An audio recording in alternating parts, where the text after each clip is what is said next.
ছোট থেকে বড় স্বপ্ন। আহমেদ সুমন। বাংলাদেশের সবুজ শ্যামল এক গ্রামের নাম আনন্দপুর।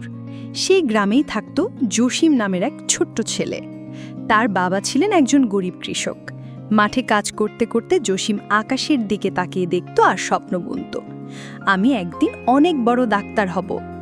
গ্রামের সবাই জসিমের স্বপ্ন শুনে হাসাহাসি করত। স্কুলের বন্ধুরা বলতো, তুই হবে ডাক্তার, তোকে দিয়ে তো হাল চাষি হবে। কিন্তু জসিম কারোর কথায় কান দিত না। তার স্বপ্ন ছিল আকাশ ছোঁয়ার। জসিমদের ঘরে বিদ্যুৎ ছিল না।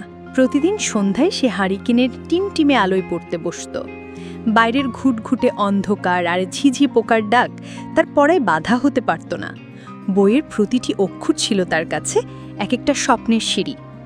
জসিমের বাবা তার সামান্য আয় দিয়ে ছেলের পড়ার খরচ চালাতেন।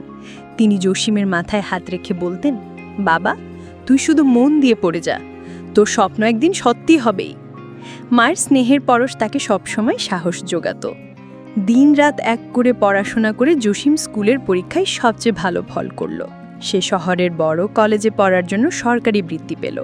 গ্রাম ছাড়ার দিনে তার চোখে জল ছিল, কিন্তু বুকে ছিল স্বপ্ন পূরণে দৃঢ় প্রতিজ্ঞা। শহরের জীবন ছিল অনেক কঠিন, কিন্তু কোনো কিছুই জসিমকে তার লক্ষ্য থেকে সরাতে পারেনি। সে মেডিকেল কলেজে ভর্তি হলো। লাইব্রেরির বিশাল বইয়ের স্তূপে সে খুঁজে বেড়াত তার স্বপ্নের ঠিকানা। অনেক বছর কঠিন পরিশ্রমের পর সেই দিনটি এলো, জসিম ডাক্তার হলো।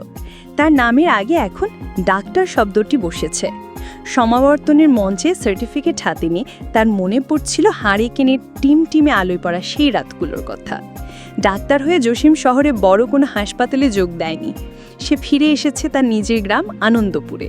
যারা একদিন তাকে নিয়ে হাসাহাসি করত, তারাই আজ তাকে দেখে শ্রদ্ধায় মাথা নত করে। সে গ্রামের দরিদ্র মানুষটির জন্য একটি ছোট ক্লিনিক খুলল। সেখানে সে বিনামূল্যে গরিবদের চিকিৎসা করে। তার কাছে চিকিৎসা পেয়ে গ্রামের মানুষগুলো নতুন করে বাঁচার স্বপ্ন দেখে।